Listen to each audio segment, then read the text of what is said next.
start right before. Okay. Psalms 52.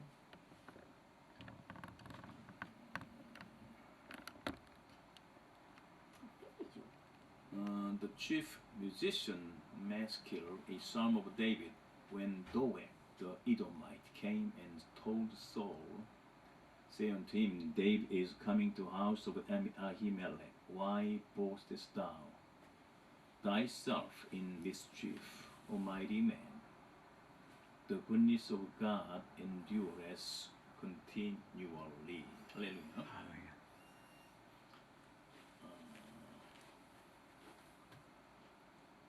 Okay.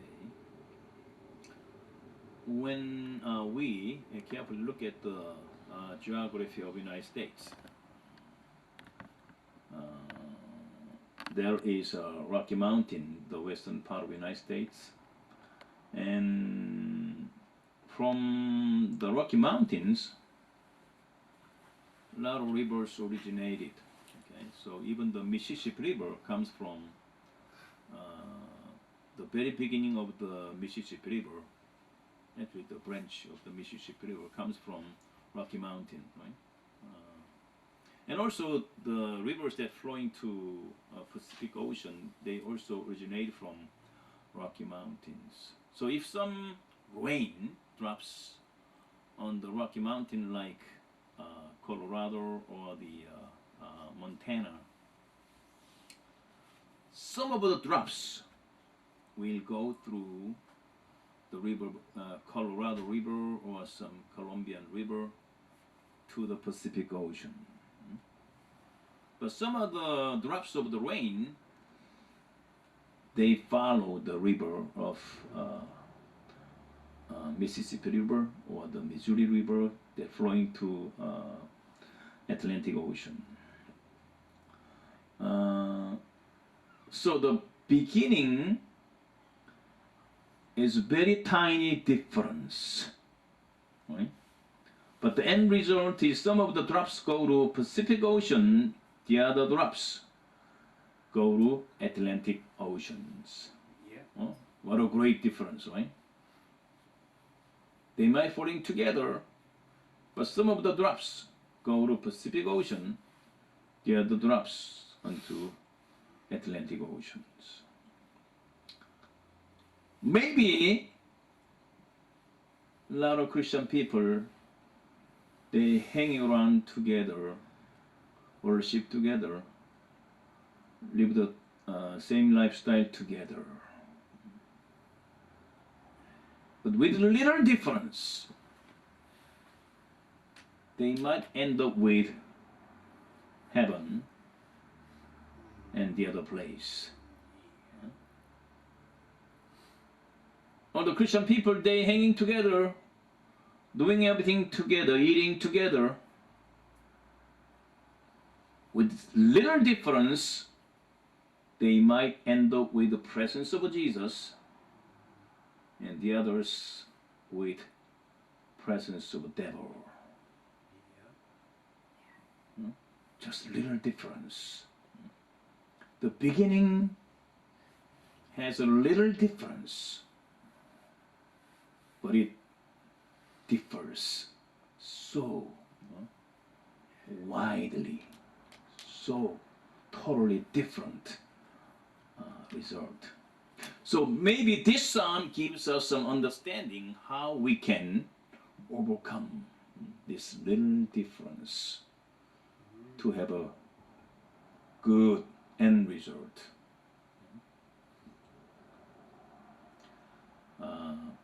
This psalm gives us what's the beginning, what's the little, small, tiny beginning that you join the group of people called righteous and wicked people. The verse 1 says, you, violent person, mighty person, how you boast in mischief. Doeg was a Edomite person. He was the head shepherd of King Saul. But we remember when David was leaving King Saul, and he dropped by the place of Ahimelech, the high priest, and he asked food and he asked weapon. Right? But the Ahimelech, he did not know David is leaving King Saul, so he helped him. He gave some food and weapon. But Doeg twisted it, and he reported to King Saul. The Ahimelech, he willfully helped David, who is leaving King Saul. That's how there is a great slaughter in the place of Nob, which is the city of a priest.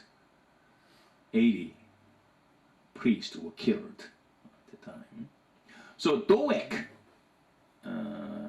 in David's explanation, he is an example of an evil person, a wicked person. And this wicked person, he embraces mischief in his heart. In other words, evil plan. Even though the person did not show his life, it does not manifest in the life situation. But the person who embraces evil plan, evil motivation, this will lead these people unto sea of wickedness, sea of destruction. So it might be a little tiny, little flow of wickedness, evil plan,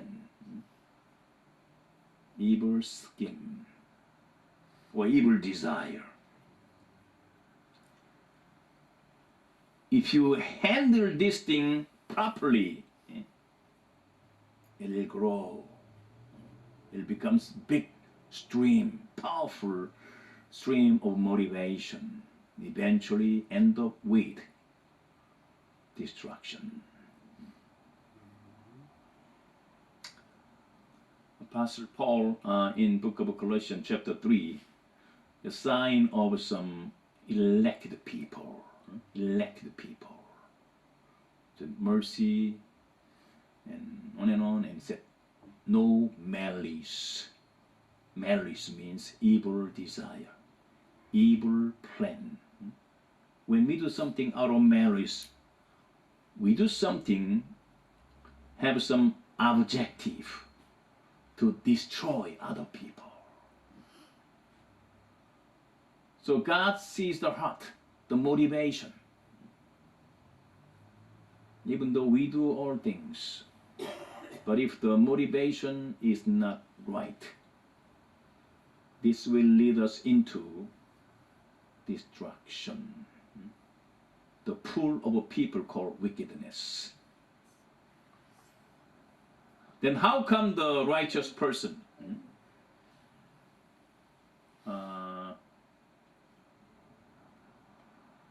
First John teaches us that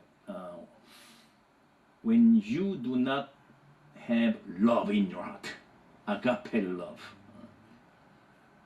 there's no God around you. Right? So if you keep the commandment that Jesus gave, love one another, if you do that, God is with you, you are in God. So if you join the good group, the righteous group, we train ourselves, do everything with goodwill, out of love,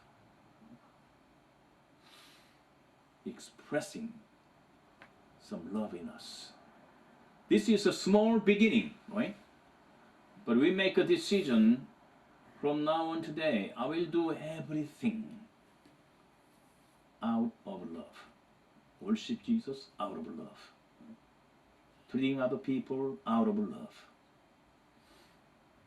If we have any little tiny stream of malice, selfishness, or harming object of harming other people, desiring something bad happen to other people's lives.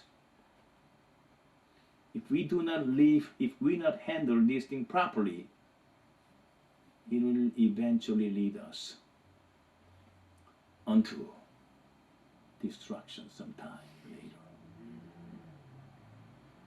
That's why David always asked God, God, please search my heart. Is there anything you don't like? It's very small beginning, but we have to keep checking our heart whether there is some trace of malice, trace of mischief. That's why it is very important to forgive one another, right? Forgiveness. Without the forgiveness, we do something out of hatred. It will not destroy other people, it will destroy us if we do something out of unforgiveness. So forgiving heart is beginning of eternal life. Create good stream. Exercising everyday forgiveness. Even though we don't notice it, unforgiven hatred in our heart accumulate, piles up some power of mischief and give some place to demonic things, right? Yeah, unforgiveness gives some foothold to enemies. This is some better in the beginning. It might be easier, but if we leave it undone, it will invite the presence of demonic forces. It controls our life. Now, second verse, thy tongue devises mischief, like a sharp laser working deceitfully. I mentioned quickly last time, the wicked people, right? Their tongue is like sharp razor. Verse 3. Oh, sorry. 3 and 4. Thou lovest evil more than good, and lying rather than to speak righteousness ever. I love all devouring words, thou deceitful tongue. People do not care about what they are talking. It's just talking. It's just joking, something like that. But according to the principle of Bible, life and death comes from the power of your tongue, right? When you speak your word, and you will eat the fruit of your tongue. Whatever we say, it determines our future. Our tongue, using our tongue is little thing, small thing. But this little thing determines our future, right? Life and death comes from the power of the tongue. Even Jesus said, you shall be justified by your word, and you shall be cursed. Our salvation begins when we confess Jesus as the Son of God, right? If you confess Jesus as Son of God, if you confess Jesus, our salvation begins. God is in you, you are in God. So speaking using our tongue and mouth is not little thing. The life and death is determined from our use of our tongue.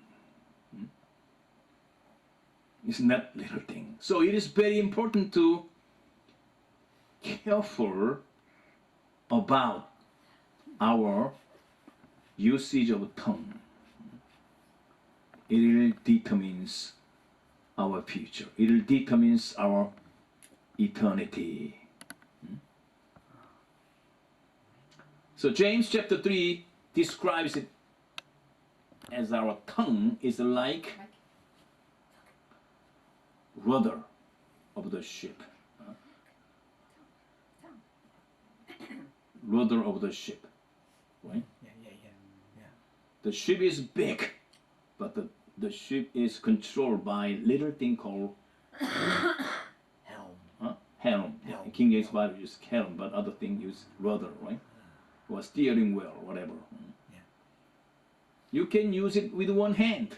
You can handle, you can control with one hand, but this little thing controls the direction of the ship. It's truly very, very important.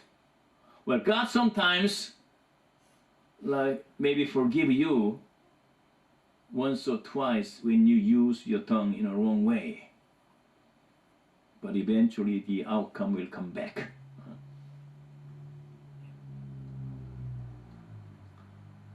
I saw terrible things when people speak something continuously, and God struck him before my eyes, right before my eyes. So God gave such a severe warning. Be careful about using your tongue. When we hear somebody talking, we know roughly what the person's spiritual condition is, right? If you have Jesus in you, Jesus controls your tongue, He will continue help you to speak praise and thanksgiving, right? Amen. And word of blessing. Amen. But Satan controls your mind. Satan pushes you, controls you, speak the word of hatred, word of disappointment, depression, fear, anger. So it is very important, like a point.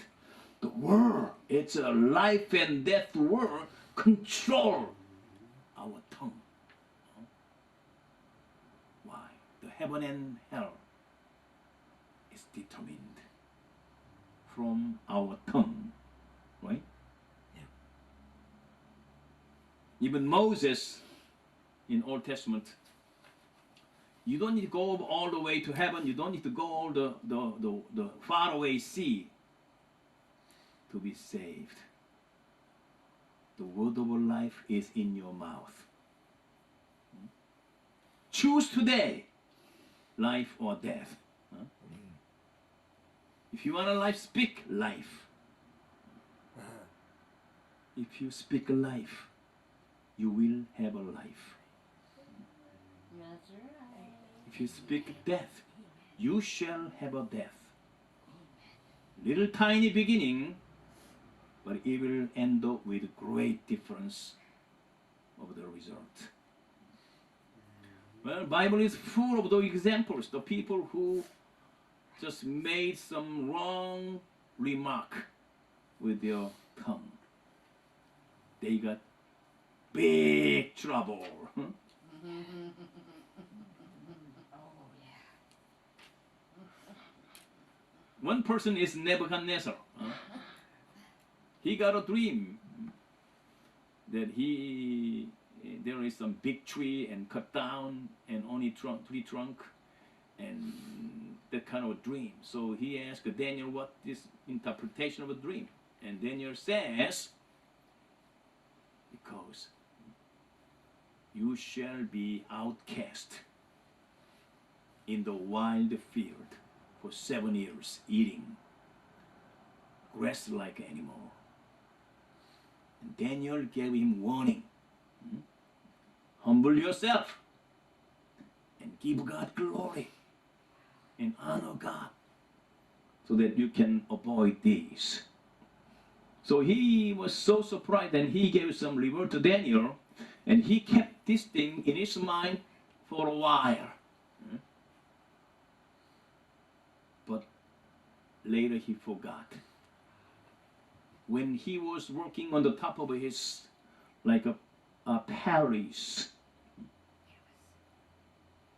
and he saw all the great, beautiful building and powerful structure. And he said this, look, all this I built with my power.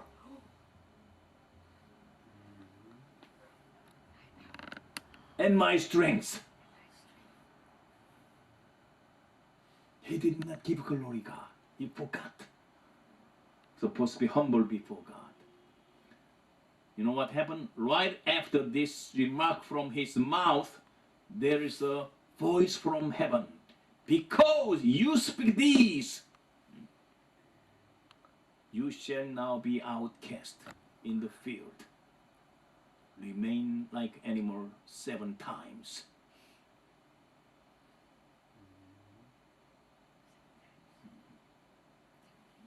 That's one of the example. There's a lot of example. Israelites in the wilderness, they complain, and the Bible said they were destroyed. 20,000 people right away. And even modern days, the principle applies same way. Whatever we speak, God hears. I heard some testimony, certain person, he was like a wavering in his faith and he was praying and praying. God showed him huge size of ear, saying, whatever you said, I will hear. Any word we speak out of our mouth, our tongue, Jesus hears it. And there is consequence.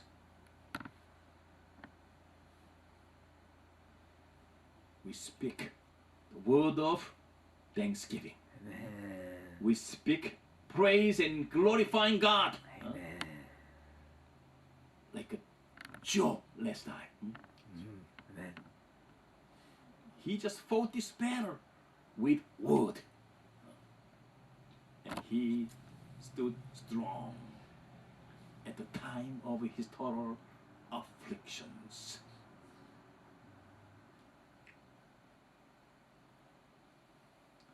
And even Jesus, if you deny me on the earth, I will deny you before my Father. Our salvation continues our on right usage of our tongue. We keep saying, Jesus, I believe you.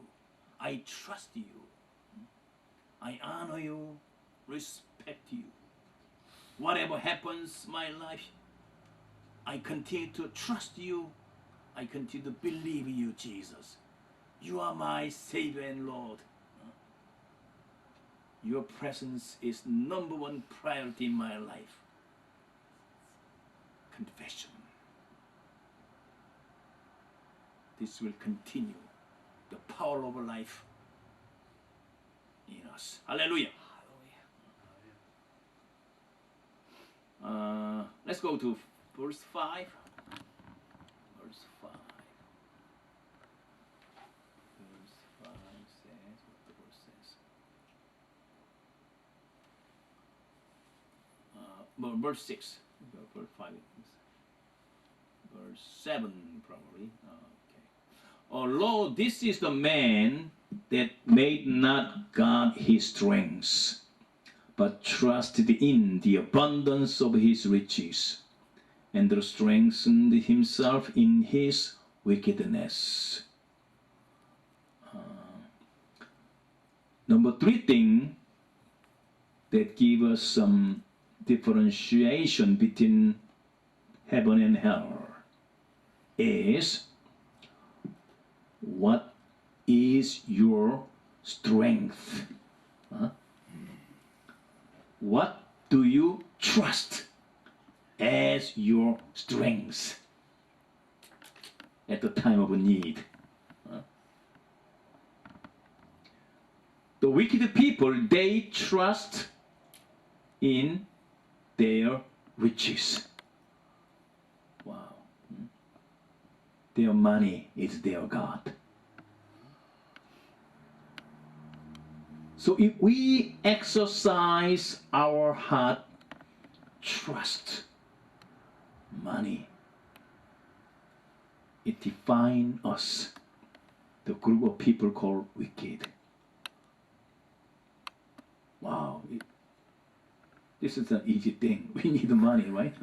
Sometimes we need some food, pay utilities, all this. But even in that situation, we practice, maneuver our heart, trust in Jesus. Confess, money is not my strength.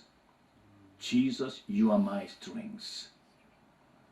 I trust Jesus in all the situations my life. Even though I have some certain amount of riches, I don't trust these riches. I trust the one who provides these unto my life. Right? It differentiates what part of group we are.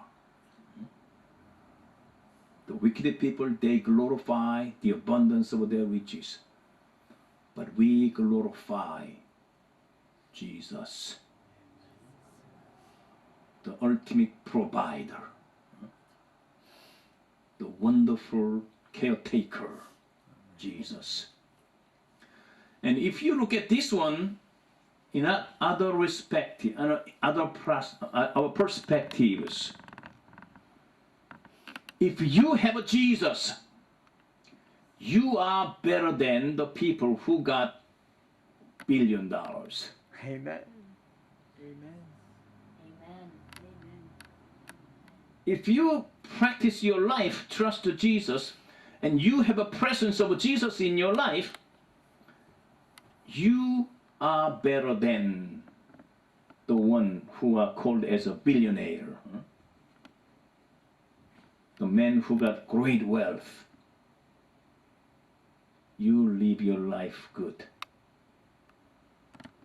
You did a good job in your life. Amen. Amen. You chose the better one to trust. But we practice ourselves.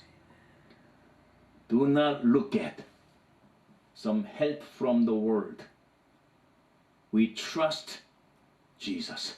We trust God for our only source of our provision.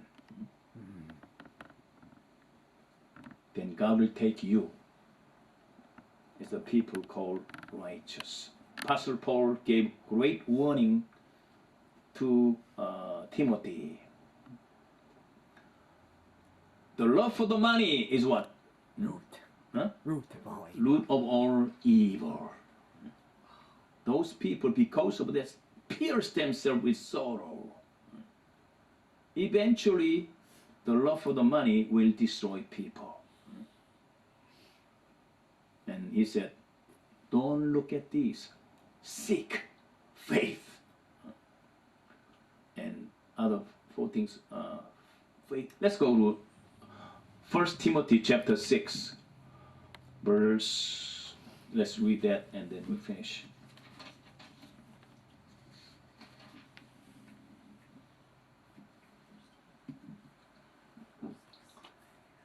1 Timothy chapter 6, verse 10. For the love of money is root of all evil, which while some coveted after have erred from the faith, and pierced themselves through with many sorrows. But thou, man of God, flee these things, and follow after what? Righteousness, godliness, means living in presence of God, faith, love, patience, and meekness. This is some kind of training. We are not depending on the amount of zeros in our account. We are depending on Christ and His presence in our life. Then you live your life a lot better than those people who built up great fortune in their life. Whether we are seeking righteousness, godliness, and faith, and love, and patience, and meekness. Giving tithe. There's some principle in our Old Testament. Jewish people, they have 3 tithes. So that's why in Malachi said, bring all the tithes, the plural. So number 1 tithe is for the temple. Number 2 tithe, second tithe is for bringing people to the temple. The Jewish people, they have to go up to Jerusalem 3 times a year. Feast of Passover, Feast of Pentecost, and Feast of Tabernacle. So they have to bring all their families and the penniless Levites in their town. They have to pay all the expenses and buying food and sleeping in inns. It takes a lot. So second tithe, they supposed to use, bring their families and the Levites and some people who doesn't have a ability to come to the Jerusalem. And number 3 tithe is, it says every 3 years, gather people in your town, orphans, homeless people, and the strangers and widows and the Levites, feed them. So according to this principle, 10% of your income, the church, you are blessed. And 10% income you should use, like bring people to kingdom of heaven, kingdom of God, okay? Evangelizing people, right? And 10% is helping the poor people. So when we express this, it shows Jesus, we are not trusting, depending our own riches.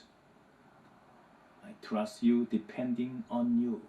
It's beyond my ability, but because I trust you, I exercise my right as an ownership of the things according to your plan. And the Deuteronomy said, if you do that, God will bless everything of your hands work. God will bless everything your hand touches. Anyhow, so the simple principle is, in whatever situations of our life, do not give up trusting Jesus. And trusting Jesus, faith in Jesus, will give us hope and deliver us, lead us into His kingdom eventually. Hallelujah. Thank you, Jesus. Thank you. Hallelujah. Hallelujah.